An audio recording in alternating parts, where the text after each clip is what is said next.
সরকার প্রধান হিসেবে নোবেলজয়ী ডক্টর মোহাম্মদ ইউনূস জাতিসংঘের সাধারণ পরিষদের অধিবেশনে যোগ দিলে তাতে বাংলাদেশের মর্যাদা বৃদ্ধি পাবে বলে মনে করেন আমেরিকায় বসবাসরত বাংলাদেশিরা। ডক্টর ইউনূস তার প্রভাব, প্রতিপত্তি ও সুনাম ব্যবহার করে বাংলাদেশের উন্নয়নে কারিগরি, আর্থিক ও বিনিয়োগ সহায়তা নিতে পারবেন বলেও আশা করছেন তারা।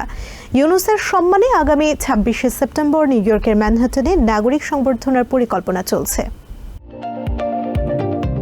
জাতিসংঘের সাধারণ অধিবেশনে যোগ দিতে ৫ দিনের সফরে আসার কথা রয়েছে বাংলাদেশের অন্তর্বর্তীকালীন সরকারের প্রধান উপদেষ্টা ডক্টর মোহাম্মদ ইউনূস।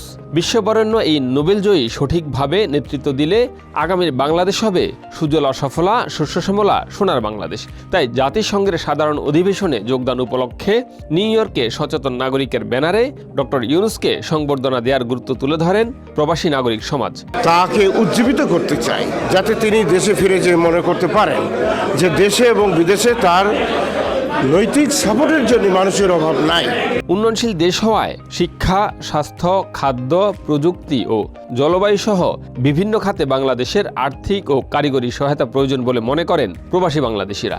তাই বিভিন্ন উন্নয়ন সহযোগী প্রতিষ্ঠানের কাছ থেকে আলোচনার মাধ্যমে এসব খাতে অর্থ সহায়তা পেতে কার্যকরী উদ্যোগ নেবেন ডক্টর মোহাম্মদ ইউনূস, এমনটাই মনে করছেন তারা। জাতিসংঘের সবাই ওনার জন্য অপেক্ষা করতেছে যে when he is gonna come and ওনার সাথে কথা বলবেন, ওনাকে জানবেন। তার তো সম্মান আছে এবং সর্বোচ্চ সম্মান সে পাবে। উনি যদি হাত বাড়ায় তাহলে অর্থনৈতিক বড় ফান্ড, এগুলো অ্যাসিস্ট্যান্স মনে হয় উনি কালেকশন করতে পারবে। আমরা খুবই খুশি যে সে আসতেছে, আমরা তাদের সম্বর্ধনা দেব।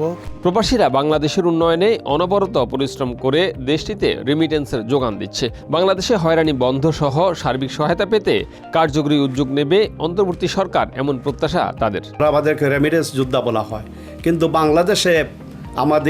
বাংলাদেশের মাটিতে পা রাখার সাথে সাথেই আমাদের সাথে মনে হয় বৈষম্যমূলক অবিচার শুরু হয়ে যায়। অন্যায় জুলুম থেকে আমরা ওনার কাছে প্রত্যাশা করি আমরা যেন প্রবাসীরা সেই সম্মানটুকু পায়। জাতিসংঘের ৭৯তম সাধারণ অধিবেশনে যোগ দিতে আগামী ২২শে সেপ্টেম্বর নিউ ইয়র্কে আসার কথা রয়েছে ডক্টর মোহাম্মদ ইউনূসের। Shariful Islam, TV 24, New York. New York থেকে সম্প্রচারিত TVN 24 টেলিভিশন বিশ্বজুড়ে বাঙালির কণ্ঠস্বর।